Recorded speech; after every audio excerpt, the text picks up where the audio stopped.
শ্ৰীমন্ত শংকৰদেৱ কলাক্ষেত্ৰৰ মাধৱদেৱ আন্তৰ্জাতিক প্ৰেক্ষাগৃহত নেমকেয়াৰ হাস্পতালৰ উদ্যোগত বিশেষ কাৰ্যসূচী দুদিনীয়াকৈ উদযাপন কৰা হৈছে বাৰ্ণ কেয়াৰ ডে। জুয়ে পৰা ৰোগীয়ে ল'ব লগা চিকিৎসা আৰু সতৰ্কতাৰ ওপৰত বিশেষ প্ৰশিক্ষণ প্ৰদান কৰা হয় এই অনুষ্ঠানত। নেমকেয়াৰ হাস্পতালৰ বাৰ্ণ কেয়াৰ ফাউণ্ডেশ্যনৰ উদ্যোগত অনুষ্ঠিত হৈছে বিশেষ প্ৰশিক্ষণ। 2015 চনৰ পৰা হাস্পতালখনৰ উদ্যোগত অনুষ্ঠিত কৰি অহা হৈছে বাৰ্ণ কেয়াৰ ডে। অনুষ্ঠানত উপস্থিত আছে নেমকেয়াৰ হাস্পতালৰ সঞ্চালক ডাক্তৰ হিতেশ বৰুৱা, বাৰ্ণ কেয়াৰ ফাউণ্ডেশ্যনৰ সম্পাদক ডাক্তৰ ভূপেন্দ্ৰ প্ৰসাদ শৰ্মাৰ লগতে বহু বিশিষ্ট ব্যক্তি।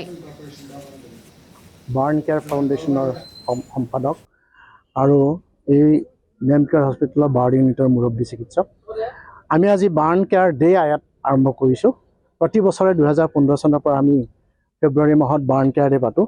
আচলতে ইয়াৰ দ্বাৰা আমি ৰাইজক সজাগ কৰিব বিচাৰিছোঁ যে জুইৰ পৰা ৰোগীৰ সমস্যাবোৰনো কি, তেওঁলোকৰ প্ৰাথমিক সাহায্য কি দিব লাগে আৰু জুইৰ পৰা দুৰ্ঘটনা যে প্ৰতিৰোধ কৰিব পাৰি সেই বিষয়ে ক'বলৈ বিচাৰিছোঁ।